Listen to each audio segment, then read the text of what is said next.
Pighetti. Il y avait une chambre, elle était totalement noire, insonorisée.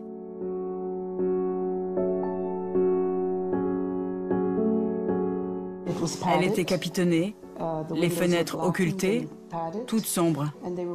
Et on les mettait dans des tubes, les bras et les jambes coincés.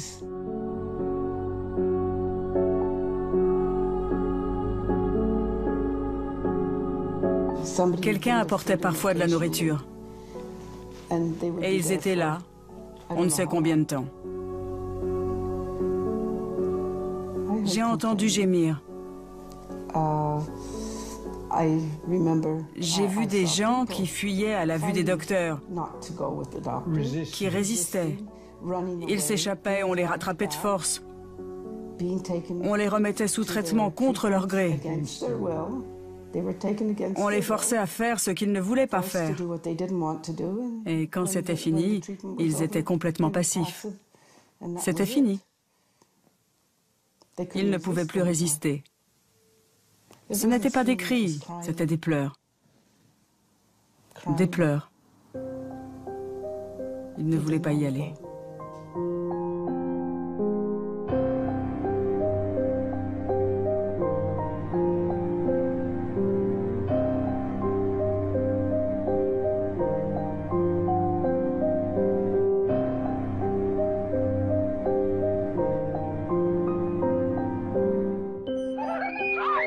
C'était à la fin des années 50, des années où l'on pense que les guerres sont finies et où l'on rêve d'un monde où les enfants sont voués à un quotidien sans violence.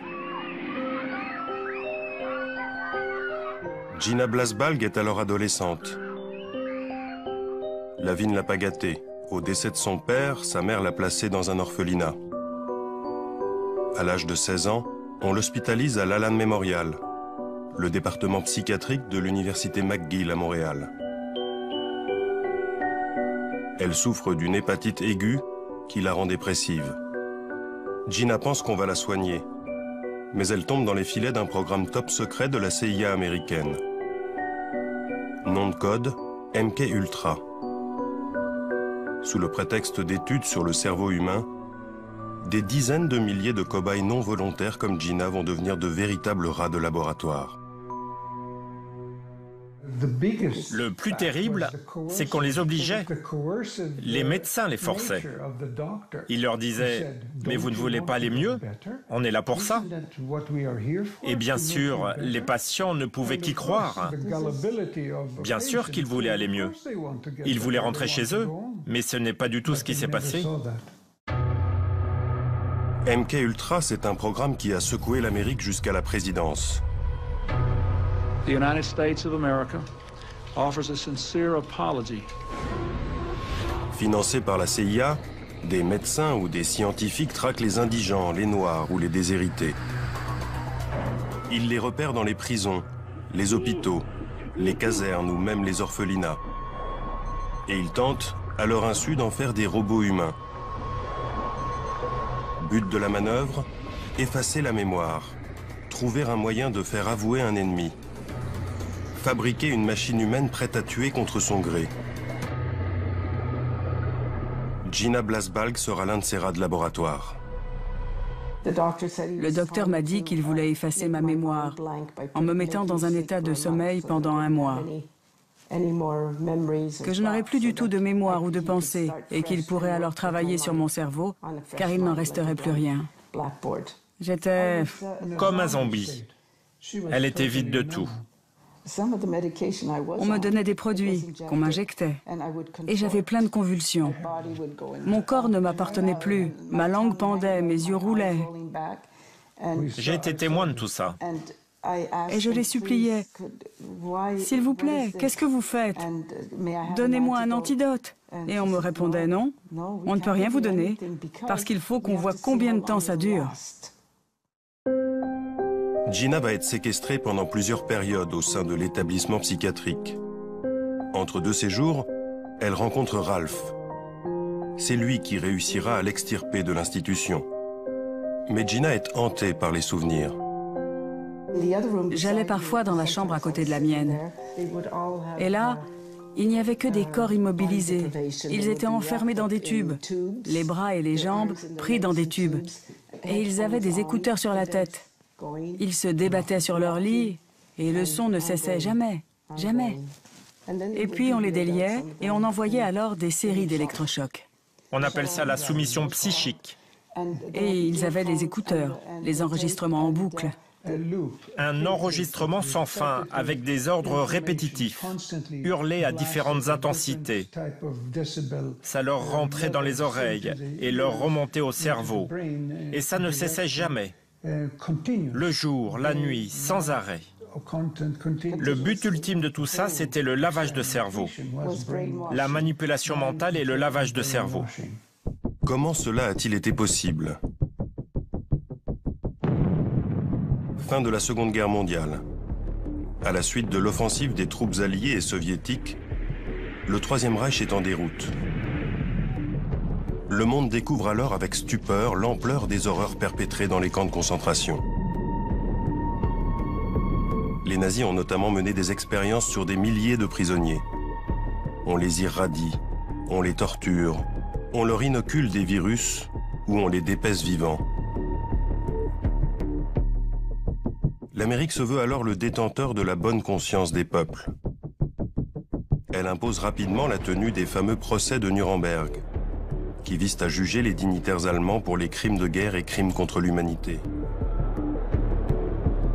Lors du procès des médecins, fin 1946, 20 docteurs et 3 officiels nazis passent en jugement.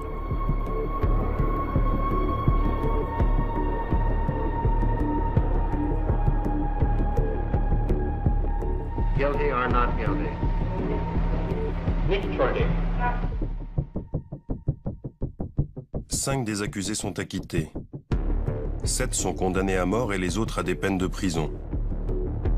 À l'occasion de ce procès, l'Amérique rédige le Code de Nuremberg. Le contenu en est exemplaire. Celui-ci détermine l'éthique qui doit prévaloir lors des expérimentations pratiquées sur l'être humain. Mais en parallèle, les Américains convoitent les scientifiques et les médecins allemands et les exfiltrent vers les États-Unis. Juste après la guerre, on s'est retrouvé avec un grand nombre de scientifiques allemands qui officiaient dans tous les domaines. Bombardement, énergie, missiles, cinéma, médecine. Et les Français, les Anglais, les Russes et les Américains voulaient tous mettre la main dessus, les ramener chez eux et qu'ils travaillent pour eux. Le problème qu'avaient les Américains, c'est qu'un grand nombre de ces soldats étaient répertoriés comme criminels de guerre. Le département d'État ne voulait donc pas leur donner de visa et ils ne pouvaient pas aller en Amérique. Toute une série de programmes ont été alors mis sur pied. Dont le plus célèbre, c'est le projet Paperclip. Et les archives montrent bien que des centaines de scientifiques allemands ont été exfiltrés grâce à ces programmes et passés au travers des mailles du département d'État. Forts de cette matière grise, les Américains puisent dans les connaissances des Allemands et lancent des expériences à tout va, notamment dans des pays qu'elle pense tenir sous sa coupe. C'est ainsi que de 1946 à 1948 au Guatemala, elle inocule des virus comme la syphilis à des centaines de soldats, prostituées, détenus et même des gosses. Bilan 83 morts. Pour cet acte, l'Amérique sera condamnée. Sur le territoire américain, on s'en prend aux démunis, ceux qui n'oseront jamais se plaindre. En 1946 et pendant 7 ans, des dizaines d'enfants malades mentaux sont ainsi nourris de céréales radioactives dans une école du Massachusetts. C'est une effroyable contradiction, un immense paradoxe que de voir l'Amérique réaliser toutes ces expérimentations extrêmement dangereuses juste à l'après-guerre. Et ceci alors même que c'est nous qui avons traîné devant les tribunaux de Nuremberg les docteurs nazis en 1946 et en 1947. Nous, pas les Français, pas les Anglais, pas les Russes, mais nous, les Américains. On a traîné ces 23 docteurs et responsables administratifs en justice. On les a sermonnés, harangués. On leur a donné des leçons sur la façon de faire de la recherche médicale. Et au moment où se tenait le procès de ces médecins nazis, nos propres médecins, au Guatemala, injecter la syphilis à plein de gens dans ce pays. Au même moment, on injectait des patients dans nos hôpitaux avec du plutonium ou d'autres formes d'irradiation. Donc ce n'est pas déplacé de dire que tout ceci n'était qu'une farce, un grand jeu de propagande. Qu'importe, car la morale, les Américains la placent bien en dessous de l'intérêt de la nation. 3, 2, 1, fire!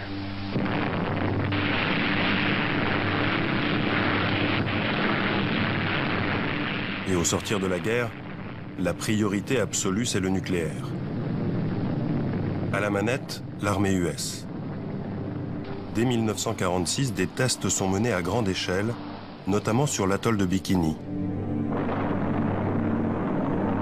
Pour constater les effets de la radioactivité, on utilise des militaires. On fait exploser des bombes, puis on leur demande d'aller nettoyer des dégâts ou d'éteindre les incendies.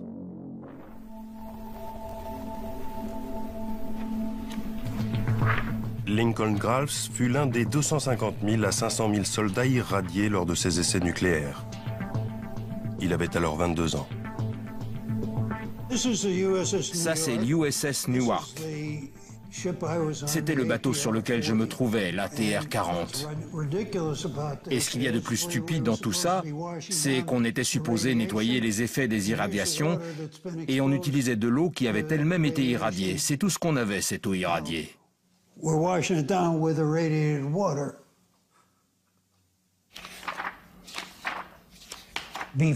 Avant d'être envoyé à Bikini, on devait tous signer des contrats, qui étaient ni plus ni moins un serment de secret, afin qu'on ne dise à personne ce qu'on avait vu ou entendu pendant notre mission. Les soldats sont des cobayes parfaits. Ils sont disciplinés et ne connaissent rien aux risques encourus. On n'avait absolument aucune protection de quelque sorte. J'étais vêtu des mêmes fripes que je portais tous les jours. Et je portais toujours les mêmes le jour où j'ai quitté la marine. Le nucléaire, c'est invisible. Sans goût, sans odeur, sans bruit. C'est donc difficile de convaincre les gens qu'il y a un lien entre tout ça, et même qu'on a été irradié. Et en plus de tout ça, les cellules infectées ne s'arrêtent jamais et continuent leurs dégâts.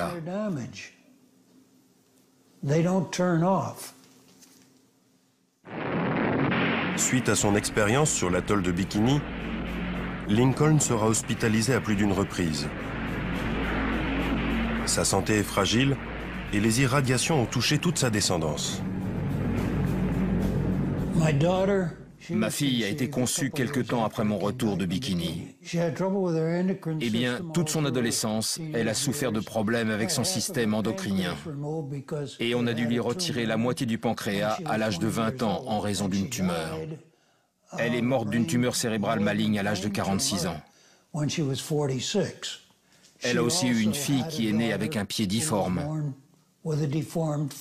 Mon fils cadet, lui, a la maladie d'Addison. Et l'un de mes fils aînés est bipolaire. Ça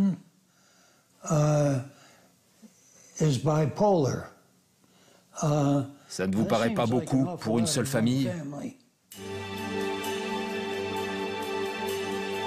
De son côté, la CIA ne reste pas les bras croisés. Sous couvert de la guerre froide, elle s'en prend à des villes entières. En 1950, un bateau de guerre déverse à coups d'aérosol une maladie nosocomiale sur la baie de San Francisco. 11 personnes seront hospitalisées, dont une décédera de pneumonie. Il ne s'agit pas de fiction. Toutes ces expériences ont été révélées par des documents aujourd'hui déclassifiés. La CIA veut aller plus loin encore. Ce qui l'intéresse, c'est la manipulation mentale. Elle veut lancer des études à grande échelle. Mais pour cela, il faut de l'argent. En 1951, la guerre de Corée va servir d'excuse idéale.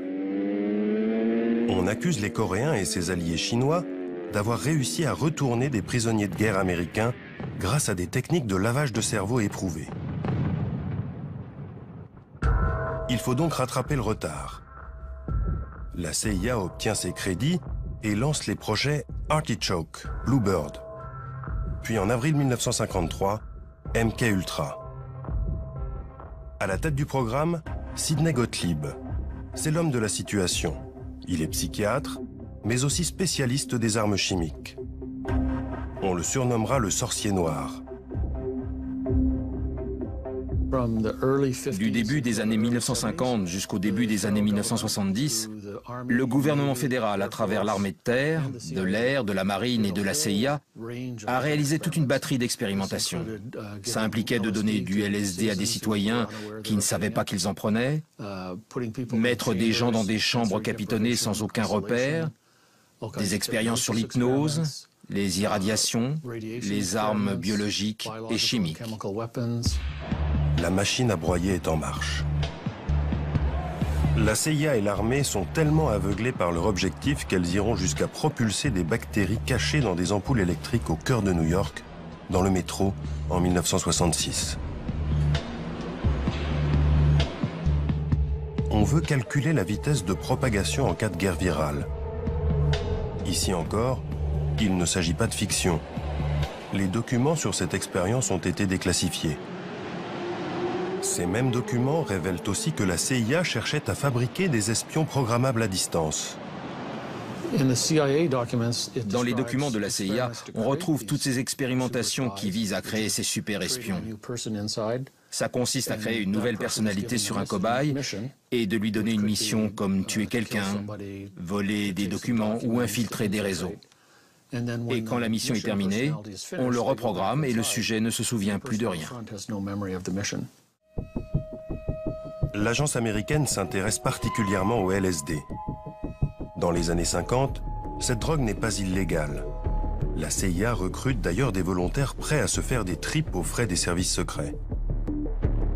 Certains vont défrayer la chronique, comme Ken Kesey. C'est un auteur à succès qui pense que les drogues permettent de stimuler la créativité. Il teste donc le LSD dans le cadre d'expérimentations officielles. Il sortira de cette expérience en état second. Pour la petite histoire, il se met alors à la rédaction d'un best-seller qui deviendra un film culte. Vol au-dessus d'un nid de coucou.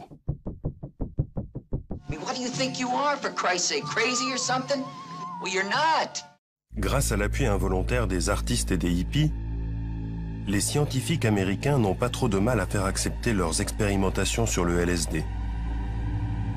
D'ailleurs, la CIA estime que c'est tellement inoffensif qu'elle le teste sur ses propres agents, à leur insu. Le retour de bâton sera sévère. Certains en deviendront paranoïaques, comme l'un de leurs biochimistes, Frank Olson. Il en mourra en 1953, défenestré du 11e étage d'un hôtel new-yorkais. Même déconvenu en 1955 à San Francisco. La CIA y embauche George White, une grande gueule de la police antidrogue, afin qu'il monte 2 maisons de passe. Les prostituées versent discrètement des doses de LSD dans le verre des clients. Derrière une vitre sans teint, la CIA observe leurs réactions. Certains paniquent, deviennent fous. L'un d'entre eux commettra un braquage en état second et partira en prison. Si vous prenez ça de façon volontaire, que vous vous dites que ça va être agréable et que vous êtes entouré, ça se passe plutôt bien. Mais si vous êtes incarcéré dans une prison ou en interrogatoire et que vous commencez à halluciner sans savoir que vous êtes sous LSD, vous avez de grandes chances de faire un mauvais trip.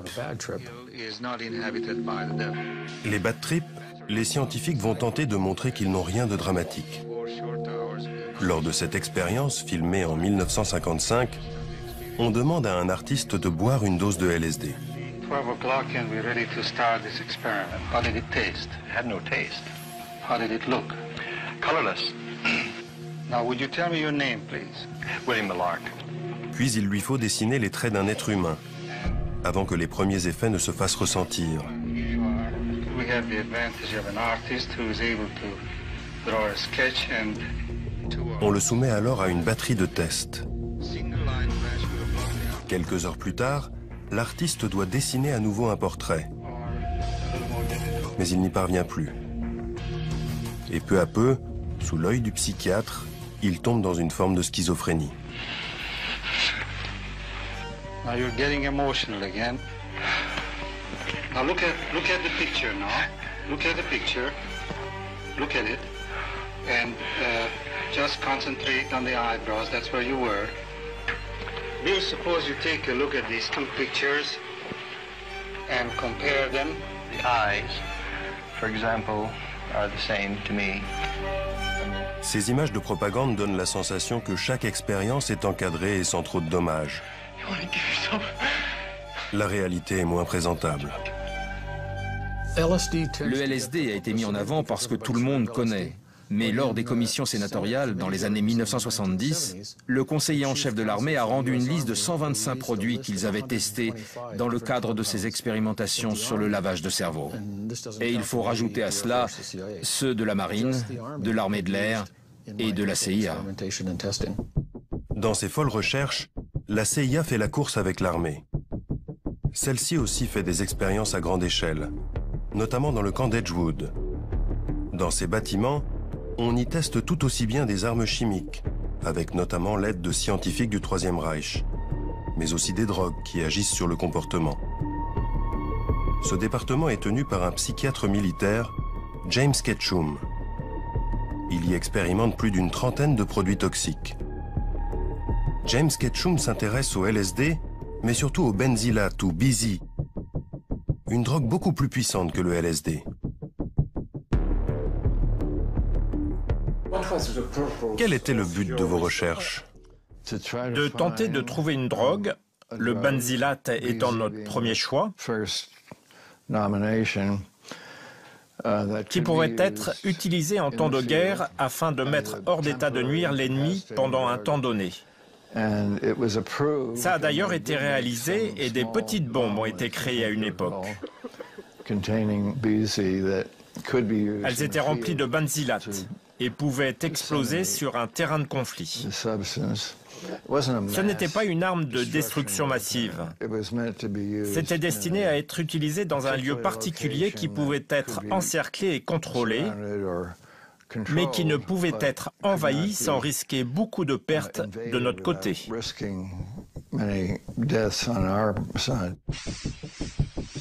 Pour ces expériences, James Ketchum puise dans les troupes. Pas moins de 7000 soldats serviront de cobayes pour les laboratoires d'Edgewood. James Ketchum dit qu'ils étaient tous volontaires. Mais plusieurs dizaines d'entre eux sont aujourd'hui encore en procès contre l'armée en raison d'effets secondaires qu'ils attribuent à ces drogues. Mis en examen, le psychiatre militaire s'étonne de ces accusations. Mais non, ce n'était pas de la torture. Ça ne pouvait pas l'être. On les gardait dans des salles capitonnées avec des infirmières et du personnel. Et nous, les docteurs, on vérifiait comment ils allaient et les effets qu'ils ressentaient. Les volontaires étaient très contents d'être là. D'ailleurs, on n'en prenait qu'un sur 3 ou 4 parmi tous ceux qui se présentaient. Et tout cela a duré 20 ans.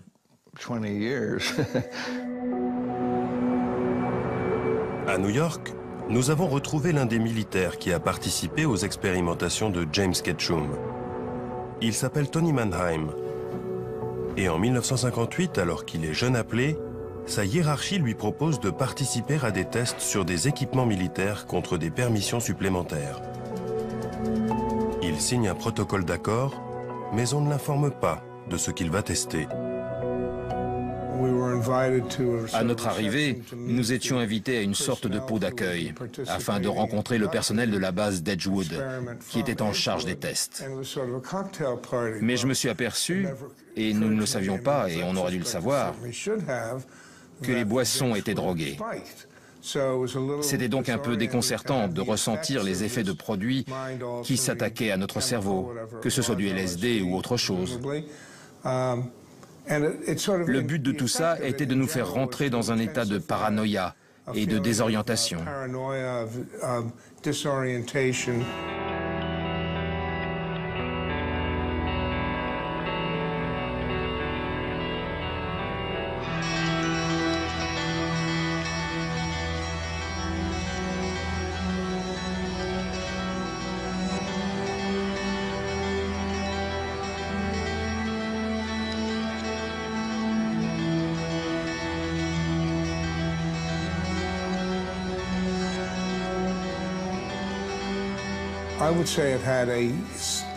Je dirais que ça a eu des effets significatifs, durement ressentis et de façon négative pendant une durée considérable après l'arrêt de l'expérimentation. Pendant combien de temps? Des années. Je dirais des mois et des années plutôt que des jours et des semaines. James Ketchum affirme pour sa part que les tests étaient réalisés dans un cadre bien défini et que sa propre équipe n'a jamais contesté l'éthique de ces expériences.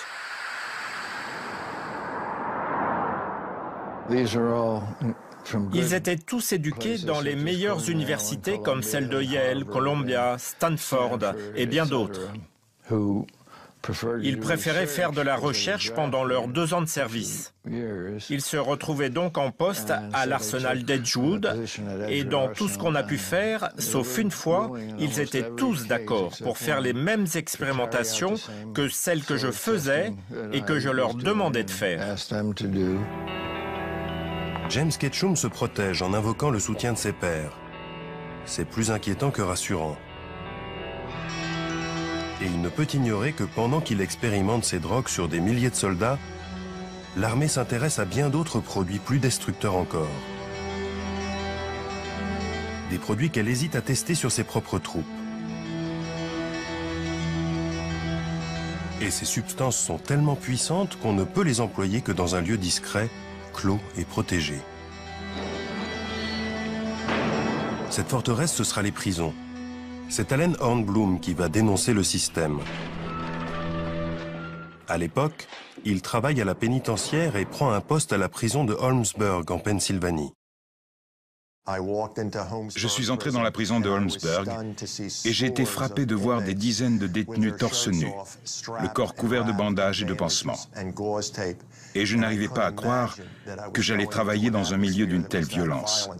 Tous les prisonniers semblaient s'être battus au couteau lors d'une émeute, comme s'il y avait eu une guerre entre gangs. Et le lendemain, de retour au centre de détention, j'ai demandé aux autres gardiens ce qui s'était passé et si cette prison était vraiment dangereuse. Ils se sont moqués de moi et on m'a répondu « Monsieur Hornblum, ce n'est pas une guerre de gangs, ce sont des tests de parfum pour le compte de l'Université de Pennsylvanie. »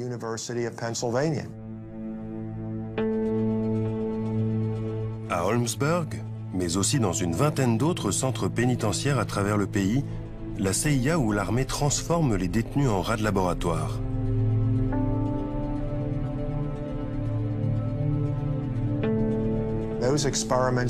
Ces expérimentations allaient de produits sans danger, comme tester du chocolat pour voir s'il fait pousser des pustules, jusqu'à des produits extrêmement dangereux, fournis avec l'accord des médecins. Les détenus étaient injectés sans le savoir avec des substances irradiées, soumis à des expérimentations pour les produits chimiques de l'entreprise Dell, et c'est le seul endroit au monde que je connaisse où des humains ont été enduits de dioxine sur la figure et sur le dos. De 1963 jusqu'au début des années 70, l'armée testait une multitude d'armes chimiques de guerre. La prison d'Holmesburg, de 1951 à 1974, a été sans doute le plus grand laboratoire d'expérimentation humaine en Amérique. Les 1400 détenus de la prison sont des proies dociles. Ils sont pauvres, peu éduqués. Pour $1 par jour, ils sont prêts à n'importe quoi. C'est ce que sera payé Youssef pour participer à 3 séries d'expérimentation. Incarcéré en 1961 pour vente de marijuana, il pense tester des produits inoffensifs. Il y avait 2 sortes de tests pour produits minceurs. L'un consistait à boire une sorte de milkshake.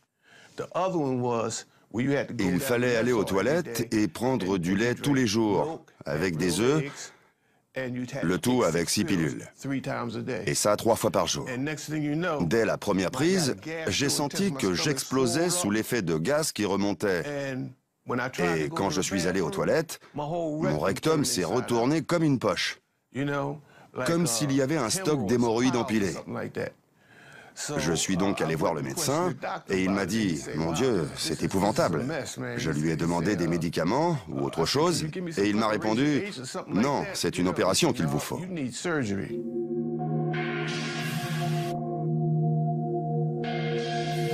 À l'abri des murs clos de la prison, les services américains se sentent tout-puissants. Ils n'ont plus de limites.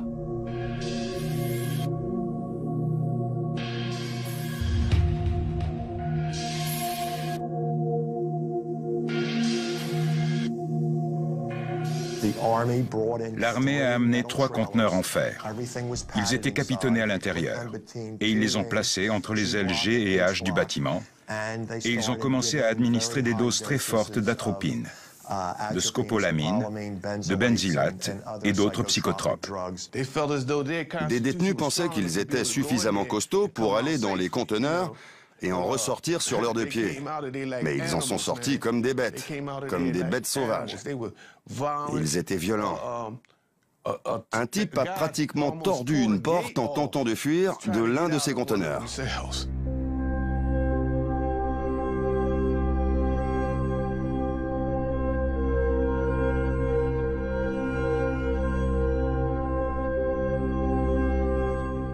Les gens ressortaient de ces expérimentations avec des déficiences mentales, surtout avec leurs produits, comme le LSD ou leurs hallucinogènes que la CIA ou le Pentagone ont mis dans nos organismes pendant qu'on était dans nos cellules capitonnées. Ils nous les ont injectés, ils nous les ont mélangés à notre nourriture, ils nous les ont fait avaler sous forme de pilules. Et qu'est-ce qu'il nous reste? Des déficiences mentales, de la folie. Youssef ressort de la prison avec l'organisme dévasté. Les médecins l'ont classé comme partiellement invalide.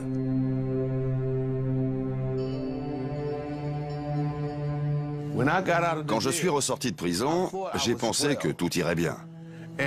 Et soudain, tout ce que j'ai testé est ressorti, et notamment les boursouflures dues au premier test. Je chaussais du 50. Mes mains étaient enflées comme un ballon. Mes ongles ont poussé comme des griffes. Et il y avait cette odeur qui sortait de mon corps. Une odeur de cadavre.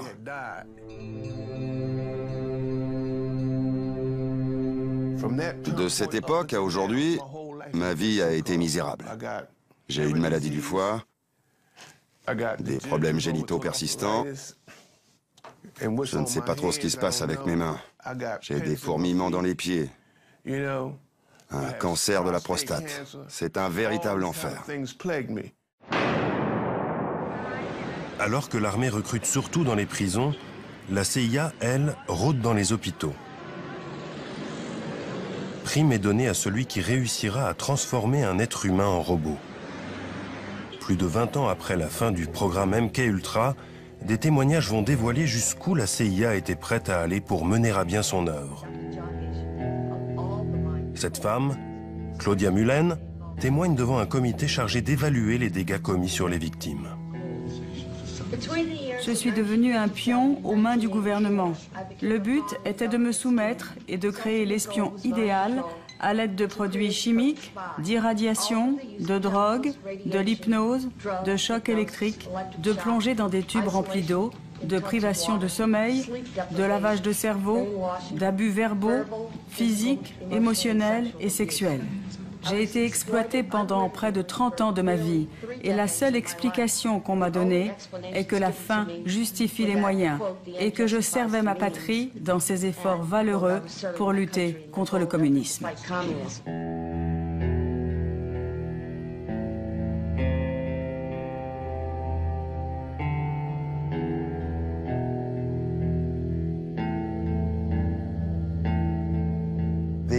Ces populations vulnérables étaient utilisées comme des rats de laboratoire. Ils en abusaient. Ils leur injectaient ce qu'ils voulaient. Ils ont dépassé toutes les limites. Et plein de choses ici en Amérique n'auraient jamais dû être possibles. Et si cela avait été commis sous l'Allemagne nazie, on aurait mis tout ça dans l'acte d'accusation. On l'aurait mis au compte des coupables. Mais ça n'a pas eu lieu là-bas, c'est arrivé ici.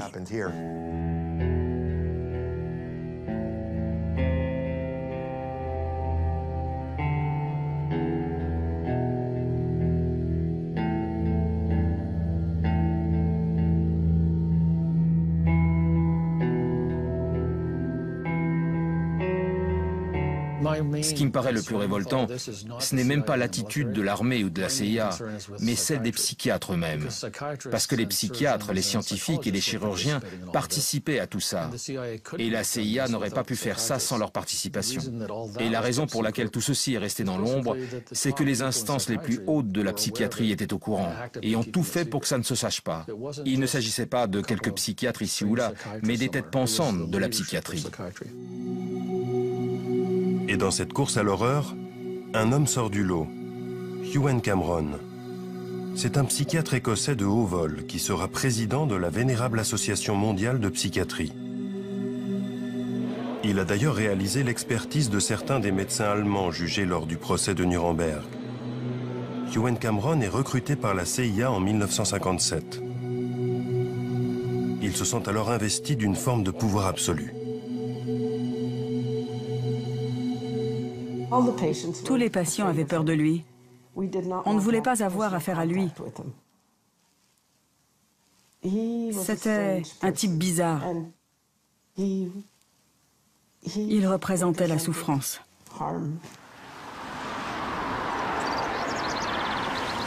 Au sein de l'Allen Memorial, le département psychiatrique de l'université McGill qu'il a créé à Montréal, Ewen Cameron expérimente au-delà du supportable. Ces cobayes sont enfermés dans des chambres noires capitonnées. La réputation du prestigieux psychiatre sert d'appât pour recruter ses futures victimes. Il y avait une petite fille de 13 ans qui paraissait normale. Et la seule raison pour laquelle elle était là, c'était parce qu'elle se sentait nerveuse à l'idée de passer un examen. Les médecins ont estimé qu'elle devait voir le docteur Cameron afin qu'il l'aide. Ils l'ont hospitalisée et c'est la dernière fois que je l'ai vue. Il y avait un garçon aussi.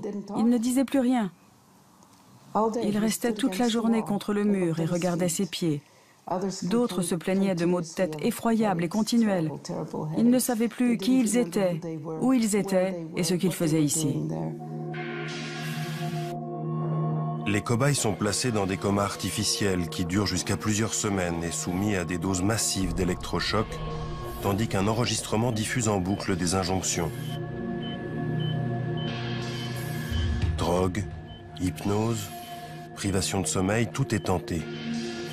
Certains en perdent l'usage de la parole, deviennent incontinents et ne reconnaissent plus leurs propres parents. Vous pensez que des gens en sont morts? Oh oui. Oh oui. Comment pouvez-vous dire ça? Il y a tous ceux qui ont disparu. Certains se suicidaient. Et quand Gina a tenté de retrouver certaines des anciennes pensionnaires de cette époque, j'ai jamais pu les retrouver. On n'a pas pu les retrouver. Aucune trace. Des morts, il y en a eu un peu partout.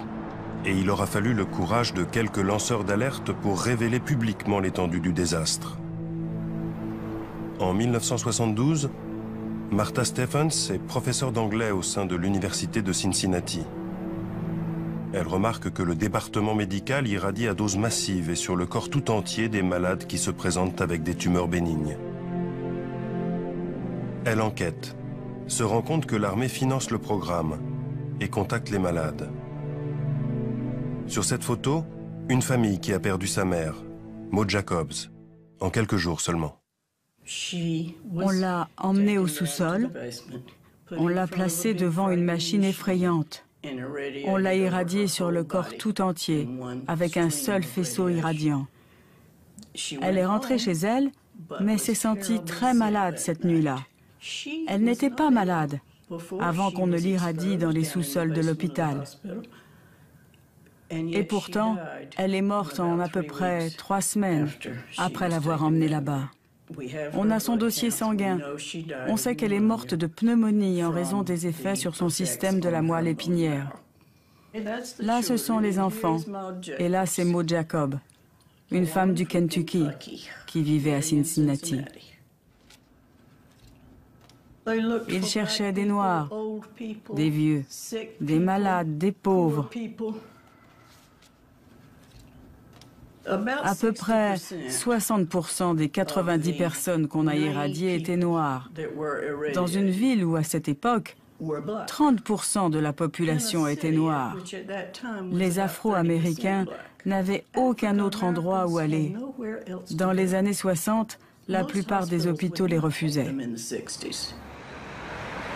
Au moins 90 hommes et femmes seront hospitalisés au sous-sol du centre médical de l'université de Cincinnati de 1960 à 1972.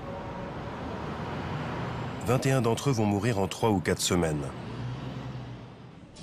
À la tête du département, le docteur Eugene Sanger, un radiologiste réputé. Un patriote, je dirais, qui pensait qu'il faisait son devoir pour son pays. Je pense qu'il estimait que certaines personnes doivent se sacrifier pour permettre de comprendre comment nous protéger en cas de guerre nucléaire. Lors du procès qu'on a tenu contre les chercheurs, la juge les a comparés à ce qu'il avait été fait lors du Troisième Reich. Elle a dit, pour justifier les vies que vous avez prises, vous vous protégez derrière les mêmes excuses que celles utilisées par les médecins à Nuremberg. Ils ont dit qu'au nom de leur patrie, ils ont dû faire ce qu'ils ont fait. Et vous, vous donnez les mêmes arguments. Eugene Sanger est décédé, mais son bras droit, le professeur Silberstein, est toujours en activité. Il refuse toute interview, mais voici ce qu'il répond par mail quand on lui demande de réagir sur les expérimentations.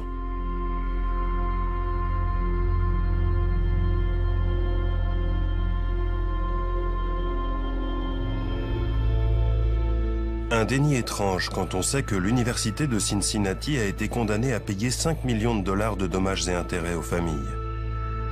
Il ne faut pas croire que la CIA s'est arrêtée là. Les dossiers secrets vont révéler des expériences impensables. Il y a des gens qui croient à tout ça et d'autres qui n'y croient pas. Et il y a un débat entre ces deux camps. Moi, ce qui m'intéresse, c'est ce que disent les documents. Et les documents disent précisément, tout comme les recherches publiées dans les revues ou les livres, qu'on a implanté des électrodes dans le cerveau des gens. On a activé à distance ces électrodes à l'aide d'un transmetteur dans le but de changer le comportement de la personne. On les a rendus violents à casser des murs ou apathiques, sans réaction, alors qu'ils avaient l'air normaux et jouaient de la guitare juste avant.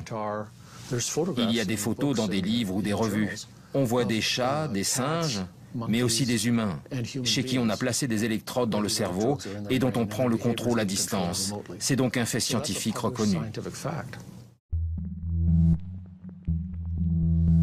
Colin Ross fait référence aux tentatives de créer un être humain programmable à distance. La CIA s'intéresse notamment au travail d'un scientifique espagnol, le docteur Delgado, qui tente ses premières expériences sur un taureau. L'animal est tout d'abord relâché dans l'arène, il charge la cape qu'on agite devant lui, puis on implante un émetteur dans le cerveau du taureau. Désormais, à chaque charge, une impulsion électrique l'arrête dans son élan. Des documents déclassifiés montrent que des systèmes plus sophistiqués ont été utilisés dans le cerveau d'êtres humains, comme cette fillette. Tout d'abord souriante, elle va verser dans des crises de violence une fois l'émetteur activé.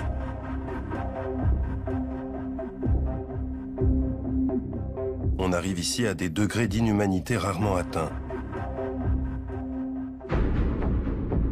Comment a-t-on mis fin à ces expérimentations absurdes?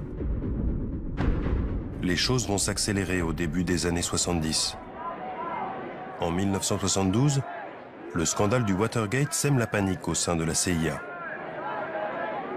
Elle sait qu'elle a bafoué tous les codes éthiques et son directeur, Richard Helms, n'a pas informé le président de ce qui se tramait dans ses laboratoires.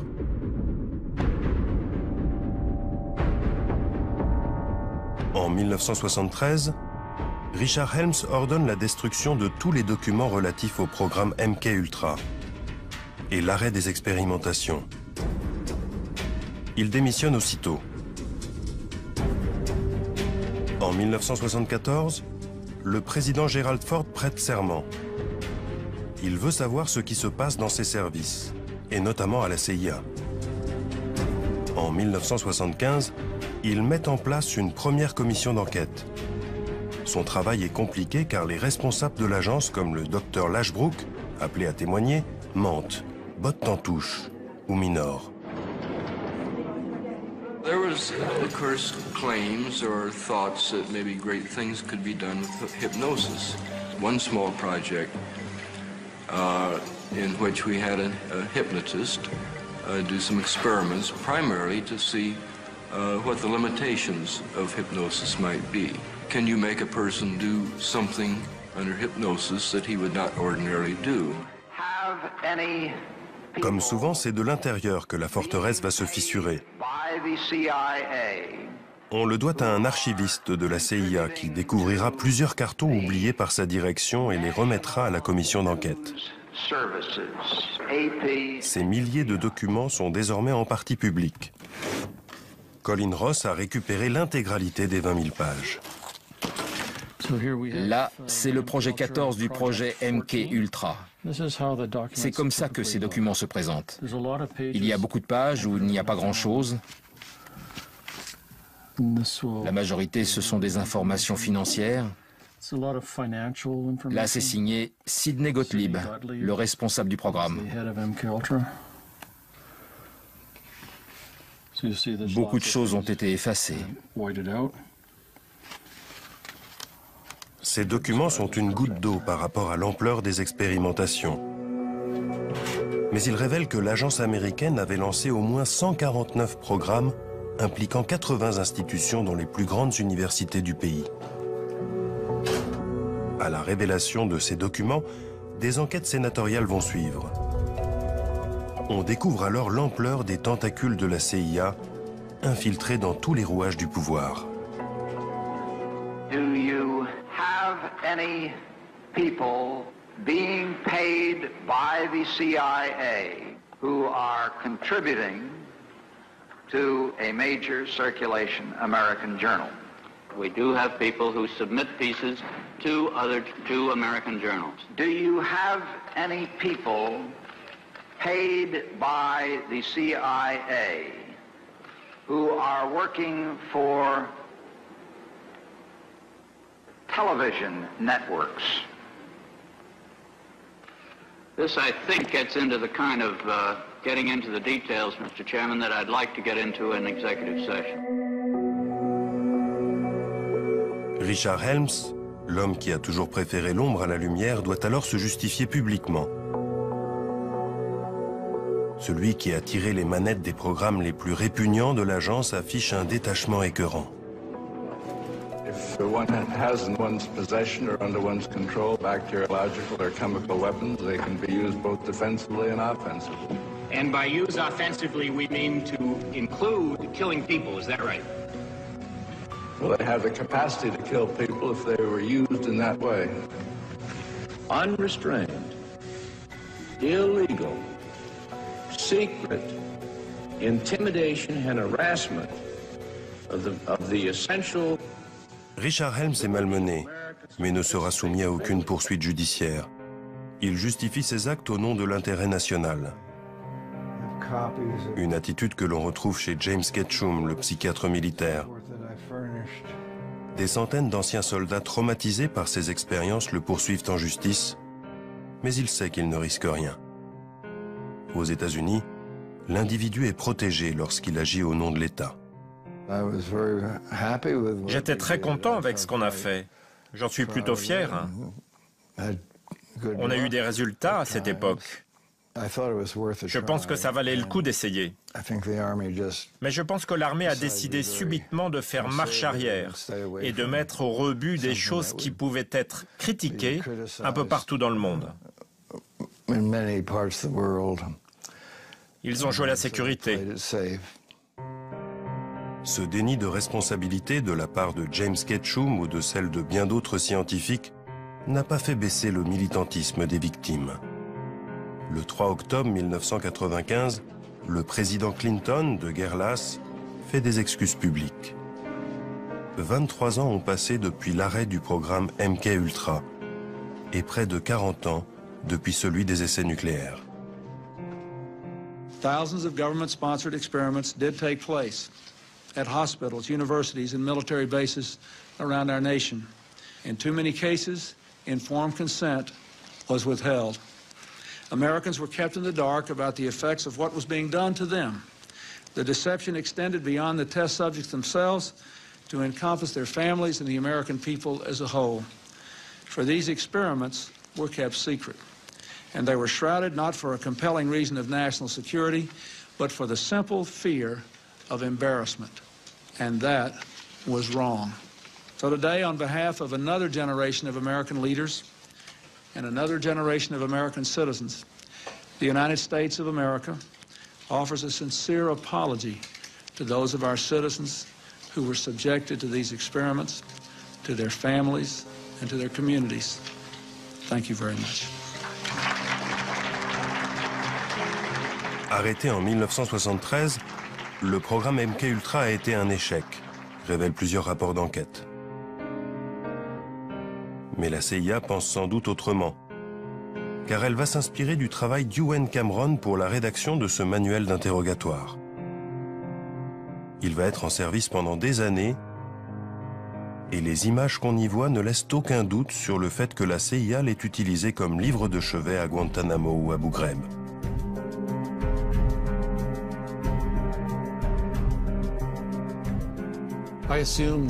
Je suis sûr qu'aujourd'hui encore, les techniques de lavage de cerveau sont utilisées par tous les services secrets du monde, et sans doute aussi par les terroristes. Pourquoi je crois ça? Eh bien, il suffit de regarder les photos qui ont été faites à Guantanamo ou dans la prison d'Abu Ghraib. Il y a tous les ingrédients de la manipulation mentale concoctée par la CIA dans les années 50. On sait par exemple que l'interrogatoire offensif, qui est le terme à la mode en Angleterre ou en Amérique, n'est rien de plus que du lavage de cerveau. Ce sont les mêmes façons de faire, choc électrique, position inconfortable, humiliation sexuelle ou culturelle, privation de sommeil ou de nourriture, chien d'attaque, menace de mort, technique du bon flic et du mauvais flic. C'est tout ça la manipulation mentale. Il serait naïf de penser que les choses ont changé. En 2014, l'histoire s'est mise à bégayer. 19 ans après Bill Clinton, Barack Obama, bousculé par les révélations sur les tortures perpétrées par la CIA, doit se justifier. Even before I came into office, I was very clear that in the immediate aftermath of 9/11, we did some things that were wrong. We did a whole lot of things that were right, but we tortured some folks. Des excuses publiques qui n'ont qu'une valeur symbolique pour Gina et Ralph Blasbalg. Seul un nombre limité de victimes du projet MK-Ultra ont eu le courage d'engager des procédures devant les tribunaux. Les procès sont longs et la CIA rechigne à ouvrir ses archives. Traumatisée et épuisée par son expérience, Gina a renoncé à demander des compensations pour ce qu'elle a vécu.